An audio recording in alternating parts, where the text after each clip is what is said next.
اعوذ باللہ من الشیطان الرجیم بسم اللہ الرحمن الرحیم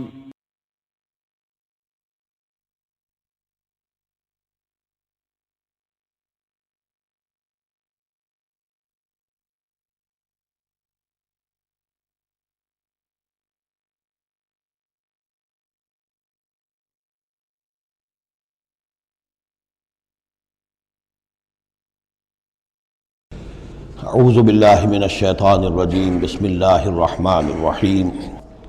ولو انہم ظلموا انفسهم جاءوک واستغفروا اللہ واستغفر لهم الرسول لوجدوا اللہ توابا رحیما فلا وربک لا یؤمنون حتی یحکموک فیما شجر بینہم ثم لا یجدوا فی انفسهم حرجا مما قضیت ویسلموا تسلیما وَلَوْ أَنَّا كَتَبْنَا عَلَيْهِمْ أَنِ اقْتُلُوا أَنفُسَكُمْ أَوِ اخْرُجُوا مِنْ دِيَارِكُمْ مَا فَعَلُوهُ إِلَّا قَلِيلٌ مِّنْهُمْ وَلَوْ أَنَّهُمْ فَعَلُوا مَا يُوعَظُونَ بِهِ لَكَانَ خَيْرًا لَهُمْ وَأَشَدَّ تَثْبِيتًا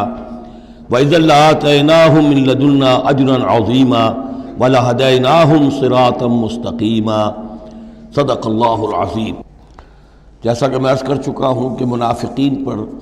جو سب سے زیادہ بھاری تین چیزیں تھیں، ان میں سے سب سے پہلی اور عام طور پر اس کا صحیح اندازہ لوگوں کو نہیں ہے، وہ ہے اطاعت رسول۔ اللہ کی اطاعت وہ ایک کتاب کی اطاعت ہے۔ اللہ خود کوئی مشخص شخصیت کی حیثیت سے ہمارے سامنے موجود نہیں ہے، بالغیب ہے۔ ہمارے لیے رسول کی اطاعت بھی اس وقت اسی درجے میں ہے۔ رسول شخصاً ہمارے سامنے موجود نہیں ہے، یہ انسٹیٹیوشن ہے۔ اللہ کی اطاعت، رسول کی اطاعت۔ لیکن یہ جان لیجئے کہ اس وقت کے لوگوں کے لیے حضور صرف ایک انسٹیٹیوشن نہیں تھے، ایک شخص بھی تھے، اور وہاں کے لوگوں کے رشتے بھی تھے حضور کے ساتھ۔ کوئی حضور کا خسر ہے، خسر باپ کی جگہ ہوتا ہے، کوئی حضور کا داماد ہے، کوئی حضور کی بیوی ہے، رشتے ہیں۔ اب ظاہر بات ہے کہ ان کے لیے یہ بھی بڑا مشکل ہوتا تھا کہ وہ فرق کر سکیں کہ کس وقت ہمارا کیا معاملہ محمد الرسول اللہ کے ساتھ بحیثیت رسول ہو، اور کس وقت ایک شوہر کی حیثیت سے، یا ایک داماد کی حیثیت سے، یا ایک بھتیجے کی حیثیت سے۔ حضرت حمزہ کے جو بھتیجے ہیں، تو یہ تو معاملہ تھا مومنین صادقین کا، لیکن منافقین کا اس سے بڑھ کر معاملہ یہ تھا کہ ایک انسان کی اطاعت ہم کیوں کریں۔ اور یہی وہ چیز ہے کہ جو فتنہ انکار سنت اور انکار حدیث کی اصل جڑ اور بنیاد ہے۔ اباح کرتی ہے طبیعت، جیسے کہ ان عورت کی طبیعت اباح کرتی ہے کہ شوہر کی تابعداری کیوں کرے،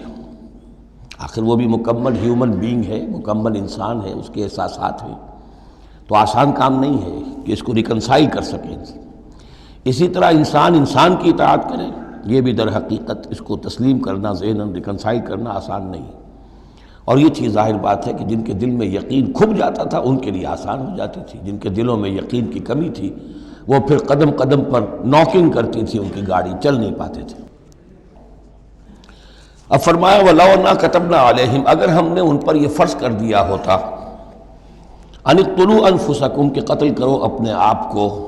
أَوِ اخْرُجُوا مِنْ دِيَارِكُمْ یا نکلو اپنے گھروں سے،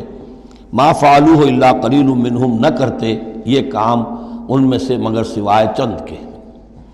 وَلَوْ أَنَّهُمْ فَعَلُوا مَا يُوعَظُونَ اور اگر وہ کرتے جس چیز کی کہ ان کو نصیحت کی جا رہی ہے، لَكَانَ خَيْرًا لَهُمْ یہی ان کے لیے بہتر ہوتا، وَأَشَدَّ تَثْبِيتًا اور ان کی ثبات ایمان اور ثبات قلب اسی کے اندر ہوتی ہے۔ وَإِذًا لَّآتَيْنَاهُم مِّن لَّدُنَّا أَجْرًا عَظِيمًا اور اس صورت میں ہم انہیں اپنے پاس سے بہت بڑا اجر دیتے، وَلَهَدَيْنَاهُمْ صِرَاطًا مُّسْتَقِيمًا اور انہیں ہدایت فرما دیتے سیدھی راہ کی طرف۔ اس میں اکثر حضرات نے تو اس کو جو الفاظ ہیں ظاہری انہی پر محمول کیا ہے، اور اس میں بھی کوئی قباحت نہیں ہے۔ اللہ ہمارا خالق ہے، اگر اللہ حکم دے کہ اپنے آپ کو قتل کرو، خودکشی کرو، تو ہمیں کرنی ہوگی۔ اگر اللہ ہمیں حکم دے اپنے گھروں سے نکل جاؤ تو نکلنا ہوگا۔ تو اس میں ایک اشارہ یہ ہو سکتا ہے کہ جیسے جو تاریخ بنی اسرائیل میں ہم دیکھ آئے ہیں، وہاں یہ تھا کہ جن لوگوں نے بچڑے کی پرستش کی تھی ان کو جو مرتد ہونے کی سزا دی گئی تھی، اس کے لیے الفاظ یہی آئے تھے، أَنِ اقْتُلُوا أَنفُسَكُمْ قتل کرو اپنے آپ کو، مراد یہ ہے کہ تم اپنے اپنے قبیلے کے ان لوگوں کو قتل کرو جنہوں نے اس گناہ کبیرہ کا ارتکاب کیا ہے۔ تو شاید چونکہ منافقین کا معاملہ چل رہا ہے، اور منافقین کے ساتھ اکثر و بیشتر ایسا ہوتا تھا کہ ان کے خاندان والے، رشتہ دار، ان کے گھرانے والے ان کے ساتھ شامل ہو جاتے تھے حمایت کے اندر، تو یہاں بتایا جا رہا ہے کہ بجائے اس کے کہ ان کی حمایت کرو، ہونا تو چاہیے اس کے بالکل برعکس، اور وہ یہ کہ تم اپنے اندر سے خود دیکھو کون ہیں کہ جو منافق ہیں، کہ جو اصل میں آستین کے سانپ ہیں۔ اگر اللہ تعالیٰ نے تمہیں حکم نہیں دیا ہے، اگر اللہ تعالیٰ یہ حکم بھی دے سکتا تھا کہ ہر قبیلہ، ہر گھرانہ اپنے ہاں کے منافقین کو خود قتل کرے، یہ تو حضرت عمر رضی اللہ تعالیٰ عنہ نے اپنی اس ایمان کی غیرت کے اندر، غیرت ایمانی کے اندر قتل کیا، اور اس پر انہیں غصہ آیا، اس لیے کہ بہرحال وہ ان کے اپنے خاندان کے لوگ تو نہیں تھے، لیکن یہ کہ اللہ تعالیٰ اگر یہ حکم دیتا تو یہ بھی تمہیں کرنا چاہیے تھا، لیکن یہ کہ اللہ کے علم میں ہے کہ تم میں سے بہت کم لوگ ہوتے کہ جو اس حکم کی تعمیل کر سکتے، اور اگر کر گزرتے ما یوعظون بہ لکان خیرا لہم واشد تثبیتا واذا لآتیناہم من لدنا اجرا عظیما ولہدیناہم صراطا مستقیما۔ اب اس کے بعد یہ اطاعت رسول کے موضوع پر جو عظیم ترین آیت ہے قرآن کی وہ آ رہی ہے، وَمَن يُطِعِ اللَّهَ وَالرَّسُولَ، اور جو کوئی اطاعت کرے گا اللہ کی اور رسول کی صلی اللہ علیہ وسلم، فَأُولَٰئِكَ مَعَ الَّذِينَ أَنْعَمَ اللَّهُ عَلَيْهِمْ، تو یہ وہ لوگ ہوں گے جنہیں معیت حاصل ہوگی ان کی جن پر اللہ کا انعام ہوا، اور وہ کون ہیں؟ من النبیین والصدیقین والشہداء والصالحین، یعنی انبیاء کرام اور صدیقین اعظام اور شہداء کرام اور صالحین، وحسن اولئک رفیقا، اور یہ لوگ تو بہت ہی اچھے ہیں رفاقت کے لیے، یعنی اللہ اور اس کے رسول کی اطاعت کرنے والوں کا پھر شمار ان لوگوں کے زمرے میں ہوگا، وہ جو سورہ فاتحہ کے ضمن میں ہم نے دیکھا تھا کہ اہدنا الصراط المستقیم صراط الذین انعمت علیہم، وہ کون لوگ ہیں انعمت علیہم، اس کی تفسیر ہے یہ، فاولئک مع الذین انعم اللہ علیہم من النبیین والصدیقین والشہداء والصالحین، ایک بیس لائن ہے، صالح مسلمان، نیک نیت مسلمان، دل میں خلوص کے ساتھ ایمان ہے، صالح ہے، حکم پر عمل کر رہا ہے، محرمات سے بچا ہوا ہے۔ اب اوپر اٹھے گا تو ایک اونچا درجہ ہے شہداء کا، اس سے بھی اونچا درجہ ہے صدیقین کا، اس سے بھی اونچا درجہ ہے انبیاء کا۔ اب انبیاء کا درجہ تو رک جائے گا، اس لیے کہ وہ تو ایک وہبی چیز ہے، کسبی چیز نہیں تھی، لیکن یہ دو درجے تو ابھی موجود ہیں کہ انسان اپنی ہمت سے جتنی محنت کرے، جتنی کوشش کرے، وہ شہادت اور صدیقیت کے مراتب تک فائز ہو سکتا ہے۔ یہ مضمون پوری وضاحت کے ساتھ آئے گا سورہ حدید میں انشاءاللہ۔ ذالک الفضل من اللہ وکفی باللہ علیما، اور یہ اللہ تعالیٰ کا بڑا فضل ہے جن لوگوں کو آخرت میں ان کی معیت حاصل ہو جائے۔ وتوفنا مع الابرار، اے اللہ ہمیں موت دیجو اپنے ابرار بندوں کے ساتھ۔ تو واقعہ یہ ہے ذالک الفضل من اللہ وکفی باللہ علیما، یہ تو اللہ کا بہت بڑا فضل ہے، اور اللہ کافی ہے ہر شے کے جاننے کے لیے، یعنی کون کس استعداد کا حامل ہے، کون کس قدر و منزلت کا حامل ہے، اللہ خوب جانتا ہے۔ اب آ رہی دوسری چیز، قتال فی سبیل اللہ، جو بڑا سخت امتحان تھا مادی اعتبار سے۔ اطاعت رسول جو ہے وہ زیادہ تر ایک نفسیاتی ایک مرحلہ تھا، نفسیاتی الجھن تھی، لیکن یہ تو ظاہر بات ہے کہ خالص محسوس شے، مادی شے، جان کا خطرہ، مال کا خطرہ۔ یا ایھا الذین آمنوا خذوا حذرکم، اے اہل ایمان اپنے تحفظ کا سامان لے لیا، اپنے ہتھیار لے لیا کرو۔ فانفروا ثبات او انفروا جمیعا، اس کے بعد خواہ تم ٹکڑیوں کی شکل میں نکلو اور خواہ فوج کی شکل میں، یعنی دو طرح کے معاملات ہوتے تھے۔ کبھی حضور صلی اللہ علیہ وسلم چھوٹے چھوٹے آپ گروپ بھیجتے تھے، جیسے کہ غزوہ بدر سے پہلے 8، کبھی یہ کہ پوری فوج لے کر جیسے غزوہ بدر میں آپ گئے، غزوہ احد میں آئے، تو ان میں سے جو شکل بھی ہو نکلو اللہ کی راہ میں۔ وَإِنَّ مِنْكُمْ لَمَن لَيُبَطِّئَنَّ، تم میں سے کچھ لوگ ایسے ہیں جو دیر لگا دیتے ہیں، تاخیر کرتے ہیں، حکم ہو گیا ہے نکلنا ہے، فلاں وقت ہے، کوچ ہوگا، اب وہ اس میں ڈھیل برت رہے ہیں، ابھی تیاری ہو رہی ہے، اور پھر بہانہ بنا دیں گے کہ بس ہم تیاری کر ہی رہے تھے، اب نکلنے ہی والے تھے، اور وہ منتظر رہتے ہیں کہ کوئی فیصلہ ہو چکے، تو اس وقت پھر ہم کہیں گے کہ ہم تو نکلنے والے تھے کہ یہ فیصلہ ہمیں پہنچ گیا کہ جنگ کا تو فیصلہ ہی ہو گیا۔ فَإِنْ أَصَابَتْكُمْ مُصِيبَةٌ، پھر اگر تمہیں کوئی مصیبت پیش آ جائے، اب بہرحال مسلمانوں کو جنگ میں نکلے ہیں تو کوئی تکلیف پیش آ جائے، کوئی نقصان ہو، کوئی وقتی طور پر ہزیمت ہو جائے، قال تو وہ کہے گا قد انعم اللہ علی اذ لم اکن معہم شہیدا، میں تو اللہ نے بڑا انعام کیا، بڑا کرم کیا، جو میں نہیں گیا، میں رہ گیا، میری فلاں جو ضرورت تھی وہ میرے لیے رحمت بن گئی، وہ میرا جو اونٹ گم ہوا تھا اس وقت کہیں وہ اگر میرے پاس موجود ہوتا تو میں بھی وہاں پر خراب ہوتا، یہ تو مجھ پر تو اللہ کا بڑا کرم ہوا ہے کہ میں اس جنگ میں، اس مارکے میں جانے سے بچ گیا۔ وَلَئِنْ أَصَابَكُمْ فَضْلٌ، اور اگر تمہیں کوئی فضل پہنچ جائے اللہ کی طرف سے، فتح ہو جائے اور تم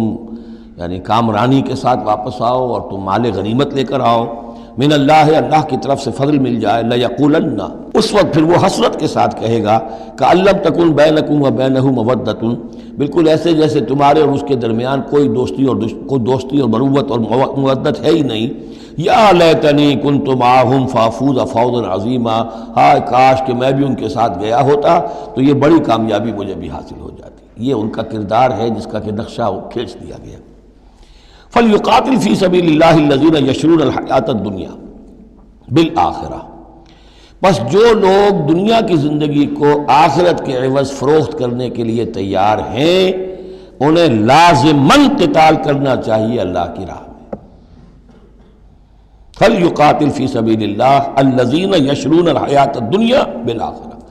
جنہوں نے تو یہ طے کر لیا کہ ہم نے آخرت قبول کی، دنیا ہم دیتے ہیں۔ اب ان کے لیے تو پھر کوئی اس میں ہچکچاہٹ نہیں ہونی چاہیے، اگر انہوں نے واقعی یہ سودا اللہ سے کیا ہے تو پھر یہ کہ انہیں تو اللہ کی راہ میں جنگ کے لیے نکلنا چاہیے۔ وَمَن يُقَاتِلْ فِي سَبِيلِ اللَّهِ، اور جو کوئی بھی اللہ کی راہ میں قتال کرے گا، فَيُقْتَلْ أَوْ يَغْلِبْ، اب دو ہی امکانات ہیں، وہ قتل ہو جائے یا غالب ہو جائے، فتح مند ہو کر واپس آئے یا وہیں شہید ہو جائے۔ فَسَوْفَ نُؤْتِيهِ أَجْرًا عَظِيمًا، دونوں حالتوں میں ہم انہیں بہت بڑا اجر عطا فرمائیں گے۔ وَمَا لَكُمْ لَا تُقَاتِلُونَ فِي سَبِيلِ اللَّهِ، اب یہ خاص طور پر جو خاص قتال کے لیے ترغیب دلائی جا رہی ہے وہ ایسے لوگوں کے لیے کہ جو مختلف علاقوں میں مسلمان تھے، کہ جو پھنسے ہوئے تھے، ان میں کمزور بھی تھے، ان میں خواتین بھی تھیں، بیمار بھی تھے، بوڑھے تھے، جو ایمان تو لے آئے لیکن یہ کہ وہ ہجرت کے قابل نہیں تھے، تو وہ اپنے اپنے علاقوں میں ہیں، اپنے اپنے قبائل میں ہیں، وہاں ان کے اوپر ظلم ہو رہا ہے، انہیں ستایا جا رہا ہے، انہیں مارا جا رہا ہے، پرسیکیوٹ کیا جا رہا ہے، تو خاص طور پر ان کی نصرت کے لیے نکلنا اور ان کو جان چھڑانا اور ان کو بچا کے لے کر آنا، یہ کام تو ایسا ہے کہ جس میں غیرت ایمانی کا بہت ہی شدید تقاضا ہے، اور میں تو سمجھتا ہوں کہ غیرت انسانی کا بھی تقاضا ہے۔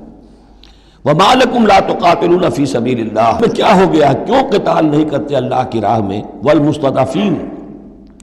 اور ان کمزور لوگوں کے لیے جو مغلوب بنا دیے گئے ہیں، من الرجال، مردوں میں سے، والنساء، اور عورتوں میں سے، والولدان، اور بچوں میں سے،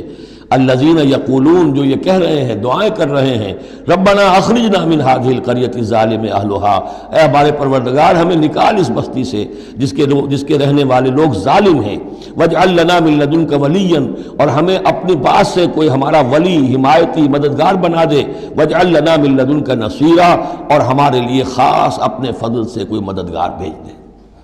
اب ان کی جو یہ آہ و بکا ہے وہ بھی تمہیں آمادہ نہیں کر رہی کہ ان پر ظلم ہو رہا ہے، ان پر ستم ڈھائے جا رہے ہیں، اور تم جو ہے اپنے گھروں سے نکلنے کے لیے تیار نہیں ہو۔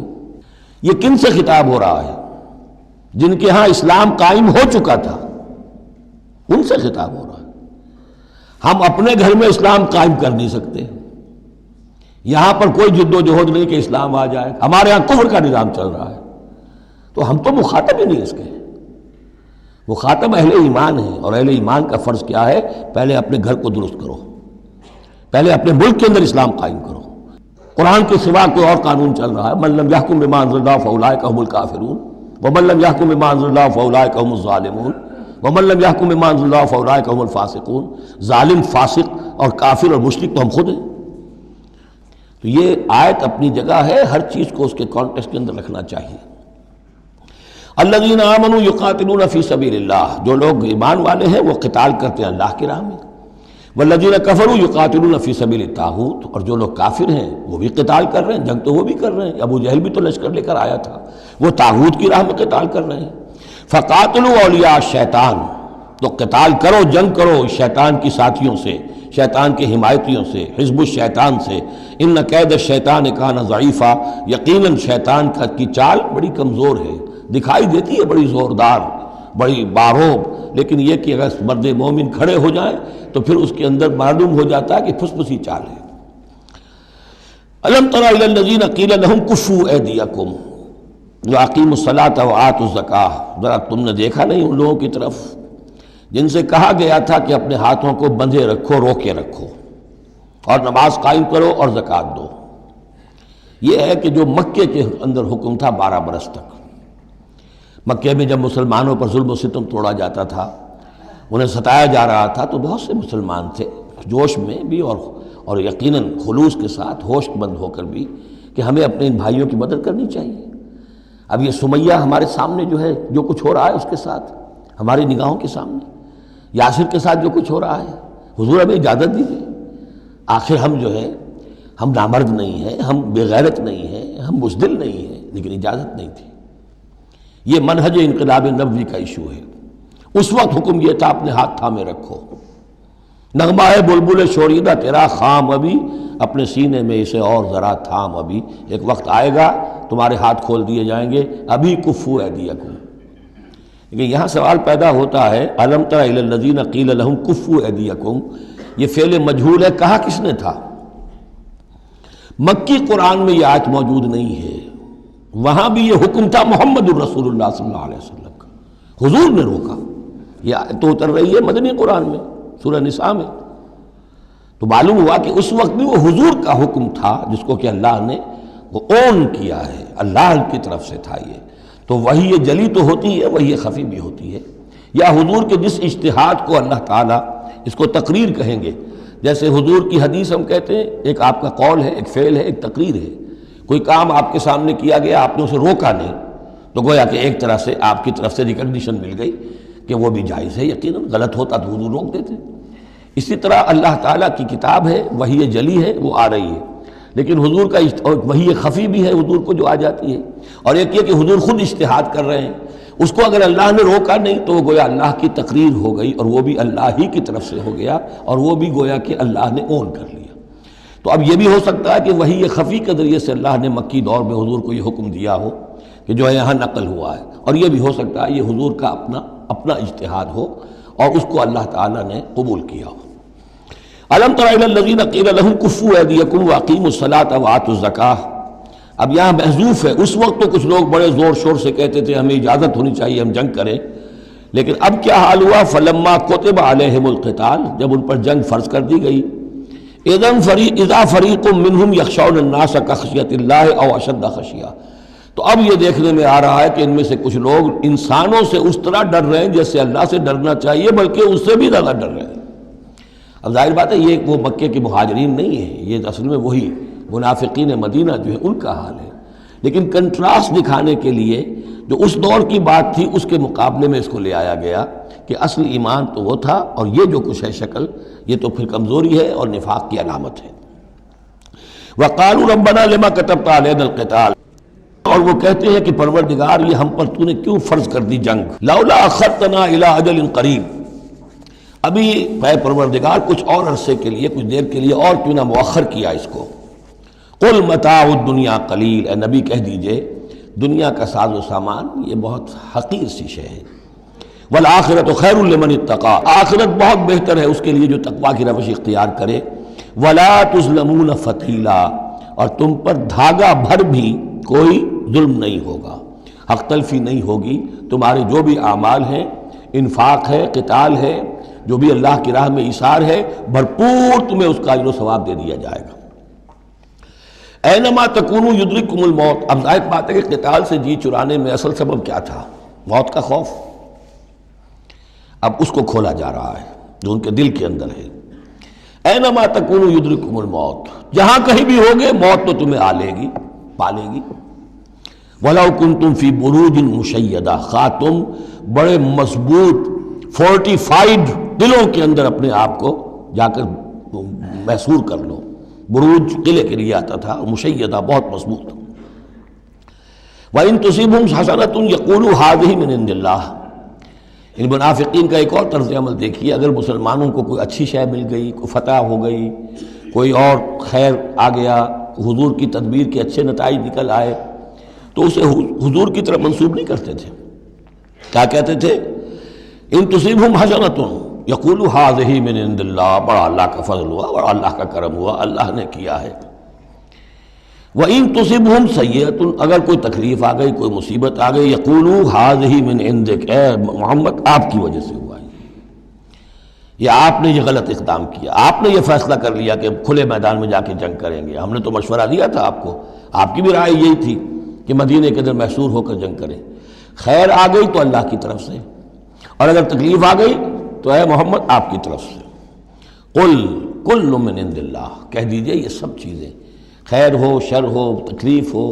آسانی ہو، مشکل ہو، جو بھی صورت میں سب اللہ کی طرف سے ہیں. فما لہؤلاء القوم لا یکادون یفقہون حدیثا، تو ان لوگوں کو کیا ہو گیا ہے کہ یہ کوئی بات بھی نہیں سمجھتے، ان کی مت بالکل ماری جا چکی ہے. اب یہاں جو اگلی آیت ہے اس کے بارے میں کافی قول ہیں، لیکن جو میرے نزدیک راجح ہے وہ میں بیان کر رہا ہوں کہ اس میں تحویل خطاب ہے. شروع میں جو خطاب کیا جا رہا ہے وہ ان مسلمانوں کو جن کی طرف سے یہ کمزوری یا نفاق ظاہر ہو رہا تھا. ما اصابک من حسنۃ فمن اللہ وما اصابک من سیئۃ فمن نفسک. دیکھو اے مسلمان، جو بھی کوئی خیر تمہیں ملتا ہے تمہیں یہی کہنا چاہیے اللہ کی طرف سے، اگرچہ خیر بھی اللہ کی طرف سے اور شر بھی اللہ کی طرف سے. یہ تو جو ہمارے ایمان کا ہے وہ ایمان مفصل، والقدر خیرہ وشرہ من اللہ تعالی والبعث بعد الموت، ہمارا ایمان اس پر ہے. لیکن طریقہ کیا ہے انسان کے لیے، ادب کیا ہے، صحیح کیا ہے؟ وہ یہ ہے کہ خیر ملے اللہ کا فضل ہے، اور اگر کوئی خرابی ہوئی ہے میری کسی غلطی سے ہوئی ہے، مجھ سے کوئی کوتاہی ہوئی ہے، مجھے اللہ تعالیٰ نے کوئی تعدیب فرمانی چاہیے. وَأَرْسَلْنَاكَ لِلنَّاسِ رَسُولًا، اور اے نبی ہم نے آپ کو تو لوگوں کے لیے رسول بنا کر بھیجا ہے. ایک یہ قول ہے کہ اس میں تحویل خطاب ہے، ایک یہ کہ درمیانی ٹکڑے میں بھی خطاب تو حضور سے ہی ہے لیکن استجاب کے انداز میں. اچھا تو جو انہیں خیر مل جائے تمہیں وہ تو ہے اللہ کی طرف سے، اور جو کوئی برائی آ جائے تو اے نبی آپ کی طرف سے ہے. کیا بات یہ کہہ رہے ہیں جبکہ اللہ نے آپ کو تو رسول بنا کر بھیجا ہے. تو یہ دو تعبیریں ہیں اس کی. میرے نزدیک پہلی تعبیر راجح ہے. وَكَفَى بِاللَّهِ شَهِيدًا، اور اللہ تعالیٰ کافی ہے گواہ کے طور پر یا مددگار کے طور پر. مَن يُطِعِ الرَّسُولَ فَقَدْ أَطَاعَ اللَّهَ، جو کوئی اطاعت کرتا ہے رسول کی، جس نے اطاعت کی رسول کی اس نے اطاعت کی اللہ کی. یہ ٹکڑا بہت اہم ہے، اس لیے کہ اس کے ساتھ ہی آپ حدیث اپنے دماغ میں ٹانک لیجئے، اپنے ذہن میں، اس لیے کہ یہ جو کام تھا سارا کا سارا جماعتی زندگی کے تحت ہو رہا تھا، اور اس میں رسول جو ہے صلی اللہ علیہ وسلم وہ جنگ میں ہے تو کمانڈر ان چیف ہے، لیکن کمانڈر ان چیف کے ساتھ دوسرے چھوٹے کمانڈرز بھی تو ہوتے ہیں، میمنہ پر، میسرہ پر، قلب پر، عقب پر، ہراول دستے پر کون ہے. لہذا چین ہے یہ اطاعت کی، سم اطاعت کی، کہ حضور نے فرمایا من اطاعنی فقد اطاع اللہ، وہ تو یہی بات آ گئی، من یطع الرسول فقد اطاع اللہ، من اطاعنی فقد اطاع اللہ ومن عصانی فقد عصى اللہ. جس نے میری اطاعت کی اللہ کی اطاعت کی، جس نے میری نافرمانی کی اللہ کی نافرمانی کی. ومن اطاع امیری فقد اطاعنی،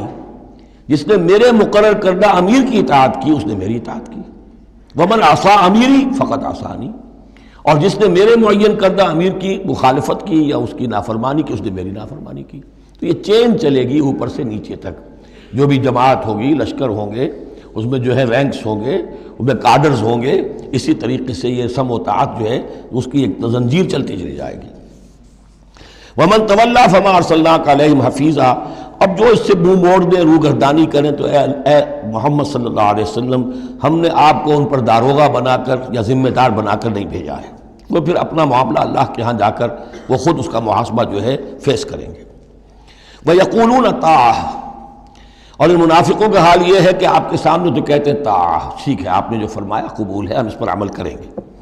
فَإِذَا بَرَزُوا مِنْ عِنْدِكَ، جب آپ کے پاس سے جاتے ہیں، بَيَّتَ طَائِفَةٌ مِّنْهُمْ غَيْرَ الَّذِي تَقُولُ، اور اب ان میں سے ایک گروہ جو ہے وہ جا کر ایسے مشورے آپس میں شروع کر دیتا ہے جو خلاف ہے اس کے جو وہ وہاں کہہ کر گئے ہیں. سامنے تو ہو گئی، بعد میں جا کر جو ہے ریشہ دوانی، سازش. واللہ یکتب ما یبیتون، اور اللہ لکھ رہا ہے، نامہ اعمال ان کا تیار ہو رہا ہے، وہ جو بھی مشورے کرتے ہیں. فاعرض عنہم، تو اے نبی ان سے اعراض کیجئے، ان کو دفع کیجئے، چشم پوشی کیجئے، یہ کوئی نقصان نہیں پہنچا سکیں گے. اس میں بھی مصلحت یہ ہے کہ ابھی ان کے خلاف اقدام کرنا خلاف مصلحت ہے. جیسے ایک دور میں فرمایا گیا کہ ابھی فافو وصفحو، ان یہودیوں کو ذرا ابھی ان کی شرارتوں پر نکیر نہ کیجئے، جو کہہ رہے ہیں صبر کیجئے، اس لیے کہ ابھی اسی کے اندر مصلحت ہے کہ ابھی یہ محاذ نہ کھولا جائے. اسی طرح ان کے بارے میں کہا کہ عارضن، ابھی ذرا کچھ عرصے کے لیے، یہاں الفاظ تو نہیں ہے وہ عرصے کے لیے، لیکن نتیجے کے طور پر، اس لیے کہ غزوہ تبوک کے بعد پھر حضور نے ان پر گرفت شروع کی. تو وقت آ گیا کہ اس کے بعد ان کے پردے چاک کر دیے گئے، جو پردے پڑے رہے تھے اب تک وہ پردے اٹھا دیے گئے تھے. فَأَعْرِضْ عَنْهُمْ وَتَوَكَّلْ عَلَى اللَّهِ، اور آپ اللہ پر توکل کیجئے. وَكَفَى بِاللَّهِ وَكِيلًا، اللہ کافی ہے سہارے کے طور پر. یعنی ان کی یہ ریشہ دوانیاں، ان کے یہ مشورے، ان کی یہ سازشیں، یہ سب جو ہے پادر ہوا ہیں اور یہ سب نسیاں منسیہ ہو جائیں گی، آپ فکر نہ کیجئے. افلا یتدبرون القرآن، تو کیا یہ لوگ قرآن پر تدبر نہیں کرتے؟ پڑھتے تو ہیں. میں نے آپ سے کہا نمازیں تو وہ پڑھتے تھے. جو بھی منافق تھا اسے اس وقت نماز تو پڑھنی پڑتی تھی، ورنہ تو مسلمان نہ مانا جاتا. آج تو مسلمان مانے جانے کے لیے نماز ضروری نہیں ہے، اس وقت تو ضروری تھی. بلکہ عبداللہ ابن ابی تو پہلی صف میں ہوتا تھا، اور جمعے کے روز تو خاص طور پر حضور کے خطبے سے پہلے کھڑا ہو جاتا تھا اور اعلان کرتا تھا، لوگوں توجہ سے سنو، یہ اللہ کے رسول ہیں، اپنی چودراہٹ کے اظہار کے لیے کہ میں یہاں کا چودھری ہوں. تو وہ نمازیں تو پڑھتے تھے، قرآن سنتے تھے، لیکن افلا یتدبرون القرآن، قرآن پر تدبر نہیں کرتے. یہ قرآن ان کے سروں پر سے گزر رہا ہے، یا ان کے ایک کان سے داخل ہو کر دوسرے کان سے نکل رہا ہے. وَلَوْ كَانَ مِنْ عِنْدِ غَيْرِ اللَّهِ، اگر یہ اللہ کے سوا کسی اور کے پاس سے آیا ہوتا، لَوَجَدُوا فِيهِ اخْتِلَافًا كَثِيرًا، تو اس میں بہت سے تضادات وہ پاتے. اس پر غور کرو گے، یہ بڑا مربوط کلام ہے، اس کا پورا فلسفہ جو ہے بہت منطقی طور پر مربوط ہے، اس کے اندر کہیں کوئی تضاد نہیں ہے. وَإِذَا جَاءَهُمْ أَمْرٌ مِّنَ الْأَمْرِ، انہی منافقین کا ایک اور روش، جب ان کے پاس کوئی خبر پہنچتی ہے کسی بات کی، من الامن او الخوف، امن کے بارے میں یا خوف کے بارے میں، کہیں سے خبر آ گئی کہ فلاں قبیلہ چڑھائی کرنے کی تیاری کر رہا ہے، حملہ کرے گا، اذاعوا بہ، تو وہ اس کو پھیلا دیتے ہیں، نشر کر دیتے ہیں، عام کر دیتے ہیں، تاکہ لوگوں میں خوف اور ہراس پیدا ہو جائے. یہ اسی سے اذاع کا لفظ آج کل بنا ہوا ہے، ریڈیو کو، نشر کو، براڈ کاسٹنگ کے لیے یہ لفظ ہے عربی کا، جدید عربی کا. اذاعۃ الجمہوریۃ المتحدۃ العربیہ، یہ جو ریڈیو ہے، this radio of United Arab republic, یہ میں سنا کرتا تھا کبھی، شیخ عبد الباسط عبد الصمد کی قرأت ہوا کرتی تھی مصر سے، تو وہ اذاعۃ الجمہوریۃ المتحدۃ العرب، تو یہ جو ہے وہ اذاع اب نشر کرنے کے لیے، اذاعوا بہ، وہ اس کو نشر کر دیتے ہیں. وَلَوْ رَدُّوهُ إِلَى الرَّسُولِ، اگر وہ اس کو لوٹاتے رسول کی جانب کہ حضور یہ خبر آئی ہے، اس طرح کی اطلاع آئی ہے. وَإِلَىٰ أُولِي الْأَمْرِ مِنْهُمْ، یا جو اور اولو الامر ہے، بہرحال اوس کے سردار ہیں، سعد ابن عبادہ ہیں، ان تک بات پہنچا دیں، اس خزرج کے سردار، یا اوس کے سردار ہیں سعد ابن معاذ، ان تک پہنچا دیں. اگر یہ کرتے لَعَلِمَهُ الَّذِينَ يَسْتَنبِطُونَهُ مِنْهُمْ، تو یہ بات ان لوگوں کے علم میں آتی جو اس کا استنباط کر سکتے، نتیجہ نکال سکتے، کتنی بات صحیح ہے، اس کا نتیجہ کیا نکل رہا ہے، ہمیں کیا قدم اٹھانا چاہیے. اور جب انہوں نے وہ خبر ایسے ہی جو ہے پھیلا دی، تو اس کا نتیجہ کیا ہوگا کہ لوگوں میں ایک سراسیمگی پیدا ہو گئی، ایک فکر پیدا ہو گیا، جسے آپ کہتے ہیں دنیا میں ہو جاتا ہے، سنسنی سی پیدا ہو جاتی ہے. وَلَوْلَا فَضْلُ اللَّهِ عَلَيْكُمْ وَرَحْمَتُهُ، اور اگر اللہ کا فضل اور اس کی رحمت تمہارے شان میں حال نہ ہوتی، لَاتَّبَعْتُمُ الشَّيْطَانَ إِلَّا قَلِيلًا، تو تم سب کے سب شیطان ہی کی پیروی کرتے سوائے چند کے. فَقَاتِلْ فِي سَبِيلِ اللَّهِ، قتال کے ضمن میں غالباً میرے نزدیک قرآن مجید کی سخت ترین آیت یہ ہے، لیکن اس میں سختی لفظی نہیں ہے، معنوی ہے. فَقَاتِلْ فِي سَبِيلِ اللَّهِ، تو اے نبی آپ تو جنگ کریں اللہ کی راہ میں. لا تکلف الا نفسک، آپ پر کوئی ذمہ داری نہیں ہے سوائے اپنی ذات کے. وحرض المؤمنین، اہل ایمان کو جتنا بھی آپ اکسا سکے اکسا، اختیار تو نہیں، یعنی اگر کوئی اور نہیں نکلتا اکیلے نکلیے. جیسے کہ حضرت ابوبکر نے کہا بھی تھا، جب کہا گیا کہ مانعین زکوٰۃ کے معاملے میں نرمی کیجیے، کوئی نہیں میرا ساتھ دے گا، میں اکیلا جاؤں گا. یہ عظیمت. تو اے نبی آپ کو تو یہ کام کرنا، آپ کا تو فردی منصب ہی ہے، آپ کو ہم نے بھیجا اس لیے هو الذی ارسل رسولہ بالہدی ودین الحق لیظہرہ علی الدین کلہ، آپ کو تو کرنا ہے. فقاتل فی سبیل اللہ لا تکلف الا نفسک، کوئی اور نہیں جا رہا ہے تو آپ پر ذمہ داری نہیں ہے۔ حرض المومنین، یہ حرض ضاد کے ساتھ ہے، ایک حرص ہے صاد کے ساتھ، ہارا صاد، حرص، طمع، کسی چیز کی لالچ۔ تحریص کے معنی ہو گئے کسی میں کسی شے کی ترغیب پیدا کرنا، لالچ پیدا کرنا، پرسویشن۔ حرض، یہ ضاد جو آیا ہے یہ ہے جیسے اکسانا، لوگوں کے جذبات کو جوش میں لانا،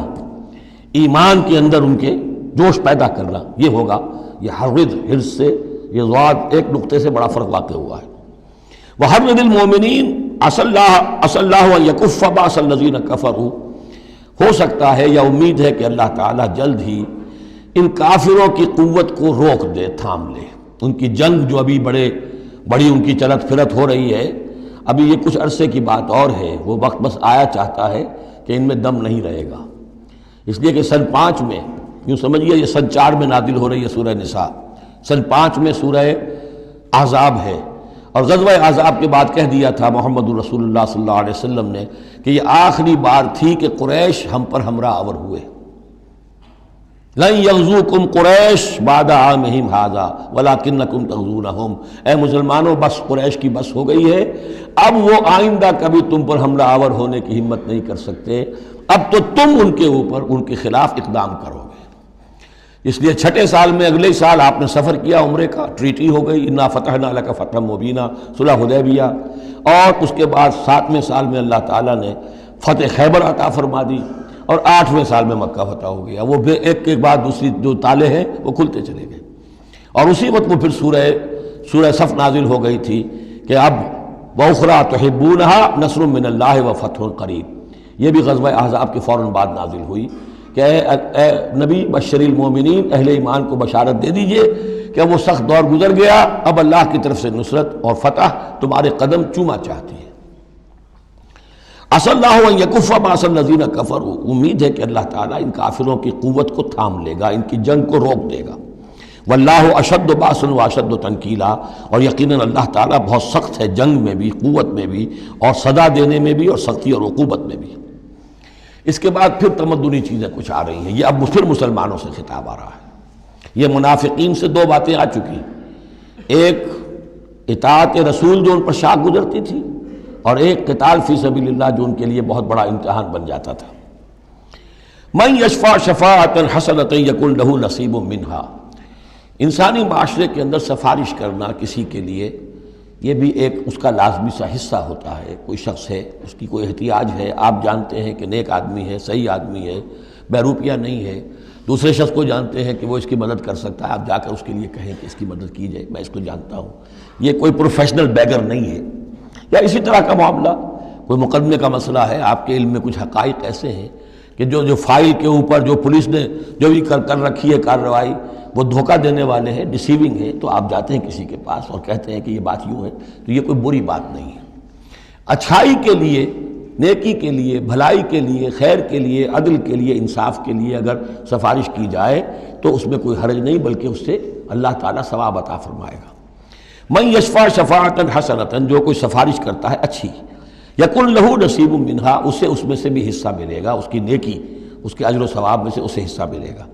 ومن یشفع شفاعۃ سیئۃ یکن لہ کفل منہا، اور کسی نے بری سفارش کی، غلط سفارش کی، جھوٹی کی، حقائق کو توڑا مروڑا،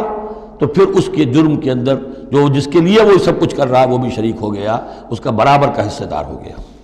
واللہ وکان اللہ علی کل شیء مقیتا، اور یقیناً اللہ تعالیٰ ہر شے پر قوت رکھنے والا ہے۔ ایک اور بات، معاشرے کے اندر گریٹنگز کا معاملہ ہوتا ہے، جب ملیں تو آپس میں کس طریقے سے کوئی سلام کریں، یا کیا گڈ مارننگ کہیں، کیا کہیں، صباح الخیر اور مساء الخیر کہیں، کیا کہیں، اس کا بھی اصول اللہ تعالیٰ نے بتایا کہ اس کا قاعدہ کیا ہے۔ وَإِذَا حُيِّيتُم بِتَحِيَّةٍ فَحَيُّوا بِأَحْسَنَ مِنْهَا أَوْ رُدُّوهَا، جب تمہیں کوئی دعا دی جائے، اصل میں عربوں کے ہاں چونکہ یہ رواج تھا حیاک اللہ، حیاک اللہ، حیاک اللہ، اللہ جو ہمارے ہاں سرائے کے علاقے میں حیاتی ہوئے، تمہاری عمر بڑھے، اللہ تعالیٰ عمر زیادہ کرے، تو یہ وہ انداز ان کا تھا کہ حیاک اللہ، تو اسی سے جو بھی گریٹنگز ہیں ان کے لیے لفظ تحیہ بن گیا ہے۔ اذا حییتم بتحیۃ، جب تمہیں کوئی دعا دی جائے تو پھر تم بھی دعا دو بأحسن منہا، اس سے بہتر۔ السلام علیکم کے جواب میں السلام علیکم ورحمۃ اللہ، اضافہ کر کے دیجئے، لوٹائیے. اور ردوہا، کم سے کم اتنی تو کرو کہ برابر جو ہے وہ بات اس کو لوٹا دو.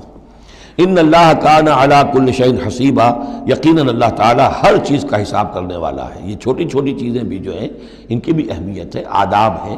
انسانی زندگی کے اندر اور معاشرتی زندگی میں حسن پیدا ہوتا ہے، اس سے آپس کی محبت پیدا ہوتی ہے. اللہ لا الہ الا ہو، اللہ وہ ہے کہ جس کے سوا کوئی معبود نہیں. لَيَجْمَعَنَّكُمْ إِلَىٰ يَوْمِ الْقِيَامَةِ لَا رَيْبَ فِيهِ، وہ لازماً جمع کرے گا تمہیں قیامت کے دن جس میں کوئی شک نہیں. وَمَنْ أَصْدَقُ مِنَ اللَّهِ حَدِيثًا، اور اللہ سے بڑھ کر اپنی بات میں سچا کون ہوگا. اب یہ منافقین سے پھر اگلی بات شروع ہو رہی ہے، اور یہ ہے تیسری بات، ہجرت. وہ لوگ کہ جو قدرت رکھنے کے باوجود، مقدرت رکھنے کے باوجود ہجرت نہیں کر رہے تھے. یعنی ایک تو وہ ہے جو بیمار ہیں، بوڑھے ہیں، راستہ نہیں چل سکتے، راستہ انہیں آتا نہیں ہے، عورتیں ہیں، ان کا معاملہ تو پہلے آ چکا، ان کے لیے تو تمہیں قتال کرنا چاہیے تاکہ انہیں چھڑاؤ وہاں سے. ایک وہ ہے جو کہ اپنے ان کافر قبیلوں کے اندر، اپنی ان بستیوں کے اندر آرام سے رہ رہے ہیں اور وہ ہجرت نہیں کر رہے، جبکہ ہجرت اب فرض کر دی گئی تھی. اور ہجرت فرض کیوں کر دی گئی تھی یہ بھی سمجھ لیجئے. اس لیے کہ جب حضور کی دعوت اور تحریک جو ہے وہ اس مرحلے میں آ گئی کہ اب قتال چاہیے، تو اب ظاہر بات ہے کہ جو آفینسو لینا ہے باطل کے خلاف، جو اقدام کرنا ہے، تو جتنی بھی اویلیبل طاقت ہے اسے ایک مرکز پہ آنا ضروری ہے. اگر منتشر پڑے رہی طاقت ساری تو پھر یہ ہے کہ وہ آپ کی کامیابی کا امکان کم ہے. اب تو جتنی بھی آپ کو مین پاور اللہ نے فراہم کی ہے اب تک، اس سب کو بلاؤ ایک مرکز پہ ہو تاکہ پوری قوت کے ساتھ ایک جگہ سے فیصلہ کو اقدام کیا جا سکے. یہ اس کی حکمت ہے. تو جو ہجرت ہوئی تھی پہلے مکی دور میں، جو حبشہ کی تھی، وہ آپشنل تھی، وہ تو صرف اجازت تھی ہجرت کی، اس کا حکم نہیں تھا. ہجرت مدینہ کا حکم تھا. اب جو لوگ ہجرت نہیں کر رہے ان کا ذکر ہے، ان منافقوں کا کہ جو اس بنا پر منافق قرار پائے کہ وہ ہجرت نہیں کر رہے.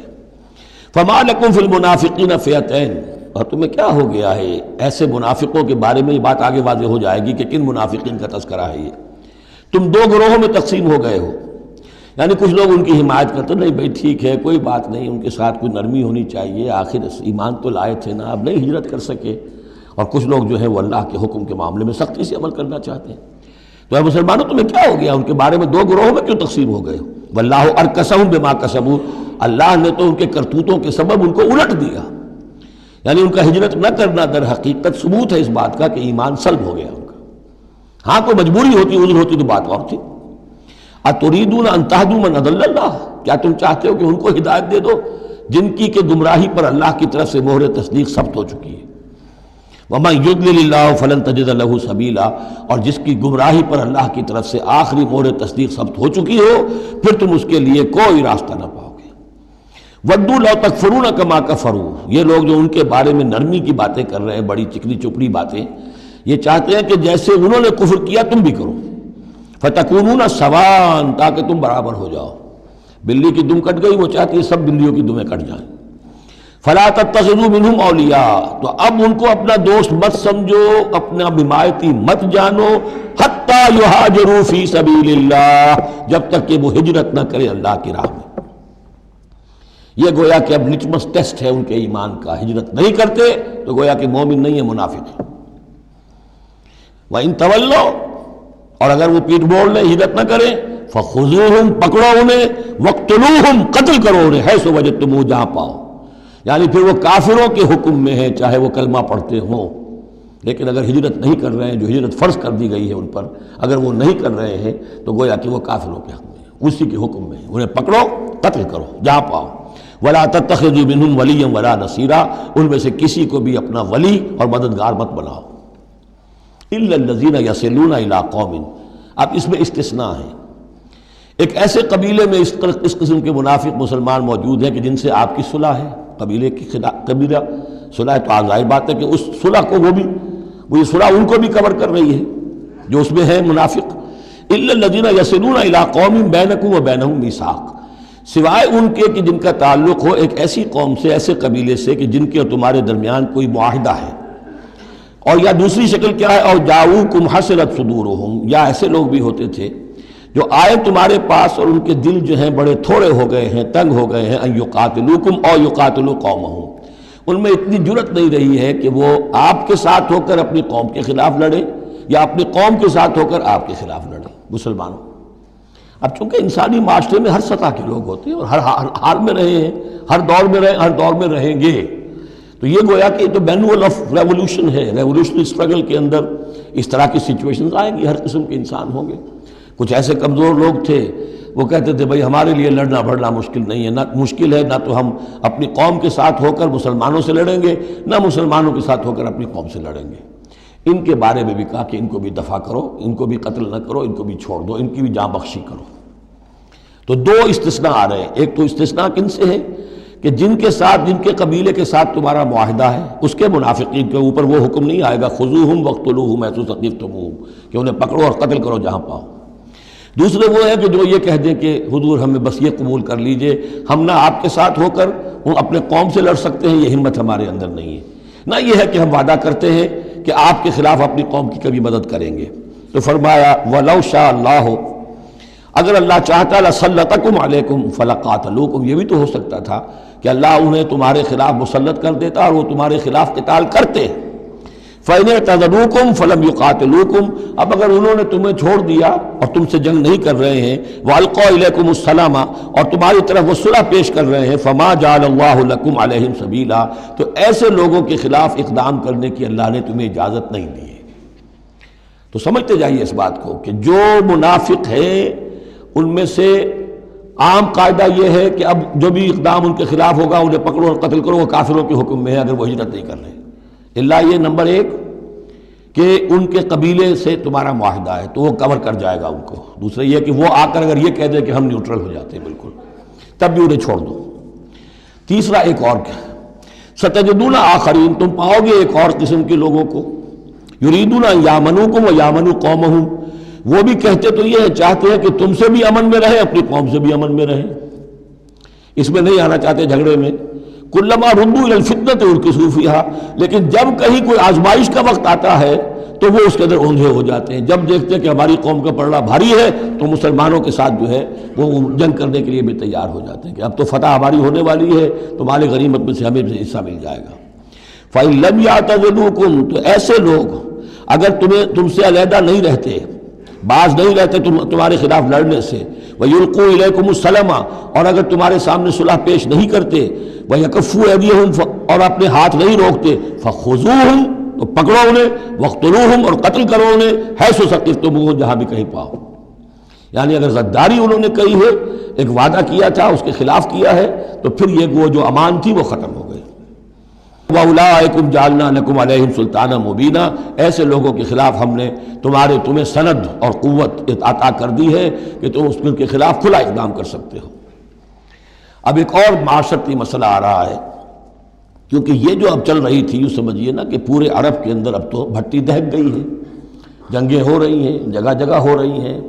مارکے ہو رہے ہیں۔ ہمارے پاس تاریخ میں جو لکھے آئے ہیں سیرت میں تو بڑے بڑے مارکے ہیں جن میں کہ حضور شریک رہے، لیکن یہ کہ یہ تو ایک چومکھی سی جنگ تھی جو چل رہی تھی مسلمان۔ اس سے آپ کو اندازہ ہو رہا ہے ان آیات سے کہ اصل سچویشن جو ہے وہاں کی سوشل سچویشن اور ٹرائبل جو ان کا معاشرہ تھا اس میں کیا کیا پرابلمز تھے۔ اب اس میں یہ ہے کہ فرض کیجئے کسی شخص نے کسی مسلمان کو مار دیا، لیکن یہ اس نے کہا کہ میں نے تو مارا نہیں، میرے اتفاق سے میں نے تو تیر چلایا تھا کسی جانور پر، کسی ہرن پر لگ گیا، اس کو ہو سکتا ہے، یہ ممکن ہے۔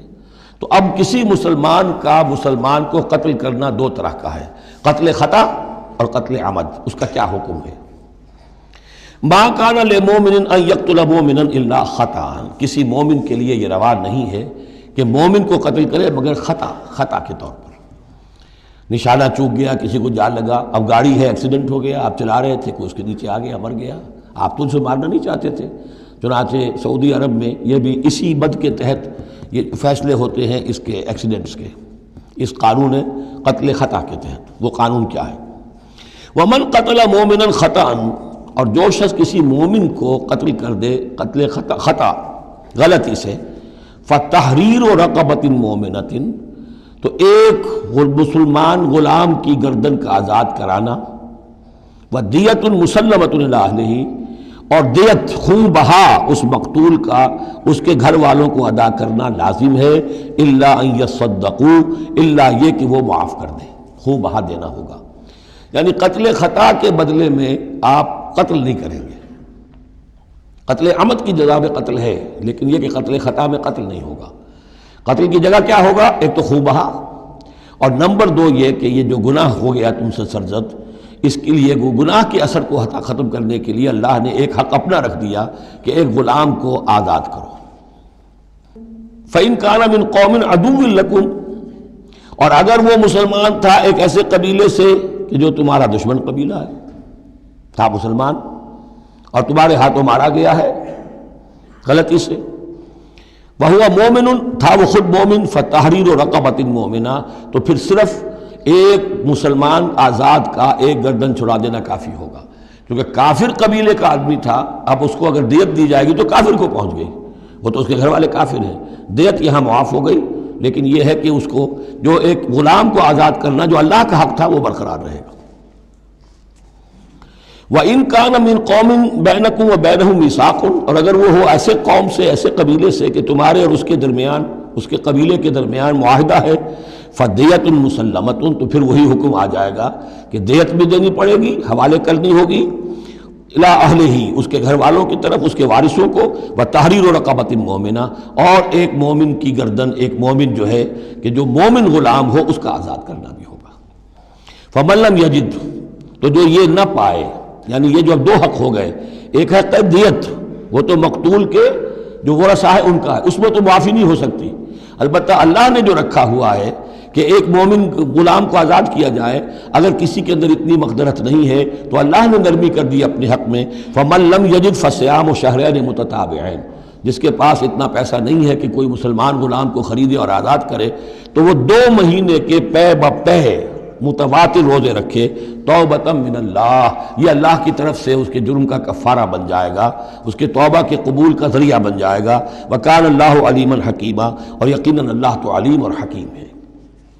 اب آ رہا قتل عمد، وَمَن يَقْتُلْ مُؤْمِنًا مُتَعَمِّدًا، اور جو کوئی قتل کرے گا کسی مومن کو جان بوجھ کر قتل عمد،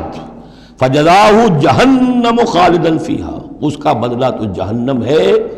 جس میں وہ ہمیشہ ہمیشہ رہے گا، وَغَضِبَ اللَّهُ عَلَيْهِ، اور اللہ تعالیٰ کا غضب اس پر ہوگا، وَلَعَنَهُ، اور اللہ نے اس پر لعنت فرمائی، وَعَدَّ لَهُ عَذَابًا عَظِيمًا، اور اس کے لیے بہت بڑا عذاب تیار کیا ہے۔ شروع میں آیا تھا کہ 2 چیزیں ہیں، حرمت جان، حرمت مال، معاشرے کی بنیاد اس پر قائم ہے، لہذا یہ کہ ایک مسلمان کا قتل کر دینا بھی اللہ کے ہاں کتنا بڑا ہے۔ آگے چل کر سورہ مائدہ میں اس سے بھی آگے آ گیا، فَكَأَنَّمَا قَتَلَ النَّاسَ جَمِيعًا، کسی ایک انسان کو ناحق قتل کر دینا بھی ایسے ہے جیسے کہ پوری نوع انسانی کو قتل کر دیا، اس لیے کہ تمدن کی جڑ کاٹ دی۔ اور اس سے اندازہ کیجئے ہمارے ہاں کتنا کچھ ایمان و اسلام ہے، یہ جان انسانی جو ہے کتنی سستی ہو چکی ہے، اور قتل عمد جس طریقے سے ہو رہا ہے، مچھر کی جان اور انسان کی جان ایک جیسی ہے۔ یا ایھا الذین آمنوا اذا ضربتم فی سبیل اللہ فتبینوا ولا تقولوا لمن القی الیکم السلام لست مؤمنا۔ اب اس آیت کو بھی آپ سمجھیں گے اسی پس منظر میں کہ یہ چومکھی جنگ چل رہی ہے، ہر جگہ ہو رہا ہے معاملہ، تو اس میں فرض کیجئے کہ کہیں کوئی مقابلہ ہوا، آپ نے سمجھا کہ یہ کافر آ رہا ہے، جب آپ اس کے قریب آئے، اسے مارنے لگے، قتل کرنے لگے، اس نے کلمہ پڑھ دیا میں تو مسلمان ہوں، اب کیا کریں گے؟ اس کا حکم دیا جا رہا ہے۔ یا ایھا الذین آمنوا اذا ضربتم فی سبیل اللہ، اہل ایمان جب تم اللہ کی راہ میں نکلو، فتبینوا، تو تحقیق کر لیا کرو، وَأَتَقُولُوا لِمَنْ أَلْقَى إِلَيْكُمُ السَّلَامَ، اور جو شخص بھی تمہارے سامنے اسلام پیش کرے یا سلام پیش کرے، اس کو یہ مت کہو کہ لست مومنا، کہ تم مومن نہیں ہو، تمہیں کیا معلوم؟ ایمان کا تعلق دل سے ہے، دنیا کا سارا معاملہ اس کے اسلام پر ہوگا۔ اگر وہ کلمہ شہادت پڑھ رہا ہے اور اپنے اسلام کا اظہار کر رہا ہے، یو ہیو ٹو ٹیک ہم آن ہز ورڈز۔ تو یہ معاملہ ہو گیا تھا حضرت اسامہ کے ساتھ۔ حضرت اسامہ کا ایک جنگ میں ایک کافر سے دو بدو مقابلہ ہوا، جب وہ کافر بالکل زیر ہو گیا کہ اب اس کو معلوم ہوا کہ میرے لیے بچت کا کوئی راستہ نہیں ہے، انہیں کلمہ پڑھ دیا، اشہد ان لا الہ الا اللہ واشہد ان محمد رسول اللہ۔ حضرت اسامہ نے وہی سمجھا جو کوئی بھی شخص سمجھتا کہ اس نے جان بچانے کے لیے ہیلہ کیا ہے، بہانہ کیا ہے، اپنی تلوار نہیں روکی، قتل کر دیا، لیکن دل میں خلش رہی۔ پھر آپ کے خود انہوں نے کہا یا حضور تک اطلاع پہنچی تو حضور ناراض ہوئے، اے اسامہ کیا کرو گے اس دن، کیا جواب دو گے جب وہ کلمہ شہادت تمہارے خلاف مدعی ہو کر آئے گا کہ میرے ہوتے ہوئے تلوار چلی اس کی۔ جب انہوں نے کہا کہ وہ تو جان بچانے کے لیے اس نے کیا، ہم نے فرمایا حلا شقق قلبہ، تو تو نے اس کا دل چیر کر کیوں نہیں دیکھ لیا کہ اس کے اندر ایمان ہے کہ نہیں ہے؟ اس قدر غصے کا اور غضب کا انداز، وہی بات کہی جا رہی ہے، یا ایھا الذین آمنوا اذا ضربتم فی سبیل اللہ فتبینوا ولا تقولوا لمن القی الیکم السلام لست مؤمنا تبتغون عرض الحیات الدنیا۔ دیکھو تم دنیا کا سامان چاہتے ہو کہ اس کے پاس کوئی مال ہے، ہم اسے کافر قرار دیں، قتل کریں، مال غنیمت لے لیں گے۔ فعند اللہ مغانم کثیرہ، دل تھوڑا نہ کرو، اللہ کے ہاں بڑی غنیمتیں تمہارے لیے ہیں، تمہارے لیے بڑی بڑی مملکتوں کی غنیمتیں آنے والی ہیں، ان چھوٹی چھوٹی چیزوں کا اور اس کے اوپر اتنی حدود اللہ جو ہے اس سے آزادی نہ برتو۔ کذالک کنتم من قبل، دیکھو تم خود بھی تو پہلے ایسے ہی تھے، آخر ایک دور تم پر بھی تو گزرا ہے، تم سب بھی تو نو مسلم ہی ہو، ایک وقت میں تو تم میں سے ہر شخص کافر ہی تھا نا، مشرک تھا۔ کذالک کنتم من قبل، تو اتنی سمجھ لینا اللہ نے آپ کو توفیق دے دی، اللہ نے کلمہ شہادت آپ کو عطا کر دیا، رسول کی دعوت و تبلیغ سے جو ہے بہرہ مند ہونے کی توفیق دے دی، اللہ کا انعام مانو، لیکن یہ کہ اس طریقے سے لوگوں کے اس معاملے میں اتنی سخت روش اختیار نہ کرو۔ فمن اللہ علیکم، تو اللہ تعالیٰ نے تم پر بڑا احسان فرمایا ہے، فتبینوا، تو دیکھو تحقیق کر لیا کرو، ان اللہ کان بما تعملون خبیرا، اور جو کچھ تم کر رہے ہو اللہ اس سے باخبر ہے۔ لا يستوي القاعدون من المؤمنین غیر اولی الضرر والمجاہدون فی سبیل اللہ باموالہم وانفسہم۔ اس آیہ مبارکہ میں جہاد کا لفظ بمعنی قتال ہے، جہاں تک جہاد کا تعلق ہے وہ تو مومن ہر وقت کر رہا ہے، دعوت و تبلیغ بھی جہاد ہے، اپنے نفس کے خلاف بھی جہاد ہے، المجاہد من جاہد نفسہ، بلکہ پوچھا گیا ای الجہاد افضل یا رسول اللہ، آپ نے فرمایا تو جاہد نفسک فی طاعت اللہ، اپنے نفس کے خلاف جہاد کرو، اسے اللہ کا مطیع بناؤ، یہ بھی جہاد ہے۔ تو جہاد کے بہت سے گوشے ہیں، لیکن قتال آخری منزل قتال ہے، اور یہ بھی ان تین جوڑوں میں سے ہے کہ جو ایک دوسرے کی جگہ پر الفاظ آ جاتے ہیں، مومن و مسلم، نبی اور رسول، جہاد اور قتال۔ لا یستوی القاعدون من المؤمنین، برابر نہیں ہے اہل ایمان میں سے بیٹھ رہنے والے، یعنی جو کہ قتال فی سبیل اللہ کے لیے نہیں نکلتے، غیر اولی الضرر، جبکہ ان کو کوئی عذر نہیں ہے، اگر کوئی اندھا ہے اور وہ نہیں نکل رہا کوئی حرج نہیں، کوئی لنگڑا ہے چل نہیں سکتا ہے وہ نہیں نکلتا کوئی حرج نہیں، یہ بعد میں آ جائے گا، لیکن جن کو کوئی ایسا عذر نہیں ہے پھر وہ بیٹھے رہے۔ اور یہ بھی نوٹ کر لیجئے کہ نفیر عام پہلی مرتبہ ہوئی ہے صرف غزوہ تبوک میں سن 9 ہجری میں جا کر، اس سے پہلے پرسویشن تھی، نکلو اللہ کی راہ میں، نکلو اللہ کی راہ میں، نکلو اللہ کی راہ میں، لازم ہر ایک کے لیے نہیں تھا، قتال فی سبیل اللہ آپشنل تھا، لہذا اس کے اوپر کسی سے نکیر بھی نہیں ہوتی تھی،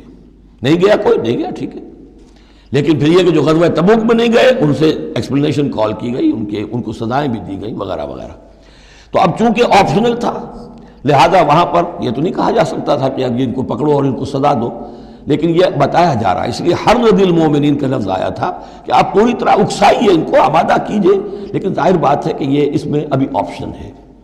لیکن برابر نہیں ہے وہ لوگ جو بیٹھ رہے ہیں اور جنہیں کوئی عذر نہیں، والمجاہدون فی سبیل اللہ باموالہم وانفسہم، اور وہ لوگ جو اللہ کی راہ میں جہاد کے لیے قتال کے لیے نکلے ہیں اپنی جانوں اور مال کے ساتھ۔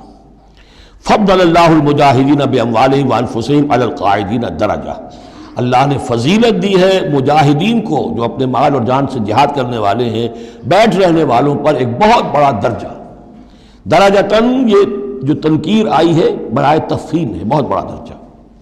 وَكُلًّا وَعَدَ اللَّهُ الْحُسْنَىٰ، اور چونکہ یہ فرض نہیں، نفیر عام نہیں، لہذا فرمایا گیا سب کے لیے اللہ کی طرف سے اچھا وعدہ ہے، جو نہیں نکلا چونکہ ابھی وہ فرض ہے نہیں، لازم کیا نہیں گیا ہے، تو ان کے لیے بھی اللہ تعالیٰ کی طرف سے اگر انہوں نے اتنی ہمت نہیں کی ہے، وہ کم تر مقام پر قانے ہو گئے تو ٹھیک ہے، لیکن اللہ تعالیٰ کی طرف سے ان کے اوپر کوئی گرفت نہیں ہوگی۔ وَكُلًّا وَعَدَ اللَّهُ الْحُسْنَىٰ وَفَضَّلَ اللَّهُ الْمُجَاهِدِينَ عَلَى الْقَاعِدِينَ أَجْرًا عَظِيمًا، لیکن فضیلت دی ہے اللہ تعالیٰ نے مجاہدین کو بیٹھ رہنے والوں پر اجر عظیم، درجات منہ ومغفرۃ ورحمہ، یہ درجات ہوں گے اللہ کی طرف سے اور اس کی طرف سے مغفرت اور رحمت، وکان اللہ غفور الرحیمہ، اور یقیناً اللہ تعالیٰ غفور الرحیم ہے۔ ان الذین توفاہم الملائکۃ ظالمی انفسہم، اب یہ آ گئے وہ لوگ کہ جو عذر کے بغیر وہ ہجرت نہیں کر رہے تھے، اپنے گھروں میں بیٹھے ہوئے اپنی قوم میں یا مکے میں۔ ان الذین توفاہم الملائکۃ ظالمی انفسہم، یقیناً وہ لوگ کہ جو وفات دیں گے انہیں فرشتے اس حال میں کہ وہ اپنی جانوں پر ظلم کر رہے تھے، یعنی ہجرت نہیں کی تھی انہوں نے، رسول کے حکم کی اطاعت نہیں کی تھی، آخر موت تو آنی ہے، تو جب فرشتے ان کی روح قبض کرتے ہیں، قالوا فیما کنتم، تو وہ ان سے کہتے ہیں یا کہیں گے یا آپ کس حال میں تھے؟ آپ نے ایمان کا دعویٰ کیا، محمد رسول اللہ نے ہجرت کا حکم دیا، کیا ہوا آپ کو؟ کیوں آپ نے ہجرت نہیں کی؟ قالوا كنا مستضعفین فی الارض، تو وہ کہیں گے ہمیں دبا لیا تھا لوگوں نے، ہم مجبور ہو گئے تھے، کیا کریں، ہم معذور تھے۔ قالوا الم تکن ارض اللہ واسعہ، وہ فرشتے کہیں گے کیا اللہ کی زمین واسع نہیں ہے، وسیع نہیں ہے، کھلی نہیں ہے، کشادہ نہیں ہے، فتہاجروا فیہا، کہ تم اس پہ ہجرت کرتے، فاولئک مأواہم جہنم، تو یہ وہ لوگ ہیں جن کا ٹھکانہ جہنم ہے، وساءت مصیرا، اور وہ بہت بری جگہ ہے ٹھہرنے کی۔ الا المستضعفین من الرجال، ہاں ایسے لوگ جو واقعتاً جن کو اب چینز پہنا دی گئی ہوں، زنجیروں میں جکڑ کر جن کو کہ گھروں میں رکھا گیا، ان کا معاملہ ہو رہا ہے کہ جنہیں دبا دیا گیا ہو۔ مستضعفین من الرجال والنساء، اور عورتیں، ان کے لیے تنہا سفر کرنا، ایسے بھی عورتیں تھیں جن تنہا ہجرت کی ہے لیکن ہر ایک کے لیے تو نہیں۔ والولدان، اور بچے، لا یستطیعون حیلۃ، کہ نہ ان کے پاس کوئی تدبیر ہے، ولا یہتدون سبیلا، نہ وہ راستہ جانتے ہیں۔ فاولئک عسى اللہ ان یعفو عنہم، تو یہ وہ لوگ ہیں کہ اللہ تعالیٰ ان کو معاف فرمائے گا۔ اگر عذر تھا، مجبوری تھی، نہیں جا سکتے تھے، بچے ہیں، عورتیں، ان کے لیے کہا گیا تھا کہ ان کے لیے قتال فی سبیل اللہ کرو، انہیں جا کے چھڑاؤ۔ لیکن جو لوگ بغیر عذر کے وہاں بیٹھے ہوئے ہیں وہ منافق ہیں کٹر، ان سے تمہارا کوئی تعلق نہیں جب تک کہ وہ ہجرت نہ کریں، بلکہ وہ قتال کے معاملے میں بالکل کفار کے برابر ہیں۔ الا المستضعفین من الرجال والنساء والولدان لا يستطيعون حیلۃ ولا يهتدون سبیلا فاولئک عسى الله ان يعفو عنهم وكان الله عفوا غفورا، اور اللہ تعالیٰ بخشنے والا اور معاف فرمانے والا ہے۔ ومن يهاجر في سبيل اللہ، اور جو کوئی ہجرت کرے گا اللہ کی راہ میں، یجد فی الارض مراغما کثیرا وسعا، وہ زمین میں پائے گا کشادگی بہت بڑی اور وسعت۔ ان ارضی واسعۃ وإیایا فاعبدون، سورہ عنکبوت میں آپ پڑھیں گے، میری زمین بڑی کشادہ ہے، اگر یہاں اللہ کی بندگی نہیں کر سکتے تو کہیں اور چلے جاؤ۔ ومن یہاجر فی سبیل اللہ یجد فی الارض مراغما کثیرا وسعا ومن یخرج من بیتہ مہاجرا، اور اس کے ساتھ ساتھ یہ بھی سمجھ لو جو شخص اپنے گھر سے نکل کھڑا ہوا ہجرت کے لیے، الی اللہ ورسولہ، اللہ اور اس کے رسول کی طرف، دولت کے لیے نہیں۔ یہ حدیث نبوی جو ہے کہ ایک شخص وہ ہے جو ہجرت کرتا ہے کسی عورت سے نکاح کے لیے، ایک شخص وہ ہے جو دولت کے لیے کرتا ہے، وہ نہیں۔ فہجرتہم الی ما ہاجر الیہ، اس کی ہجرت اس میں شمار ہوگی۔ جس نے اللہ اور اس کے رسول کی طرف ہجرت کی خلوص نیت کے ساتھ، گھر سے نکل کھڑا ہوا، ثم یدرکہ الموت، پھر اسے موت نے آ لیا، وہ نہیں پہنچ سکا مدینہ منورہ، حضور کے قدموں تک رسائی نہیں ہو سکی، بمصطفیٰ برسا خویش راہ کے دی ہماؤس، اس تک نہیں ہو سکا، فقد وقع اجرہ علی اللہ، تو اس کا اجر اللہ کے ذمہ ثابت ہو گیا۔ یعنی وہ نیت کر کے نکل آیا خلوص نیت کے ساتھ، اللہ اور اس کے رسول کے حکم سمجھ کر وہ نکل آیا ہے، دار الہجرت تک نہیں پہنچ پایا، درمیانی میں کہیں اس کی موت واقع ہو گئی، فقد وقع اجرہ علی اللہ، اللہ کے ذمے اس کا اجر جو ہے وہ اللہ کے ذمے ثابت ہے۔ وکان اللہ غفورا رحیما، اور یقیناً اللہ تعالیٰ غفور ہے، بخشنے والا، اور رحیم ہے، رحم فرمانے والا۔ بارک اللہ لی ولکم فی القرآن العظیم ونفعنی وإیاکم بالآیات والذکر الحکیم۔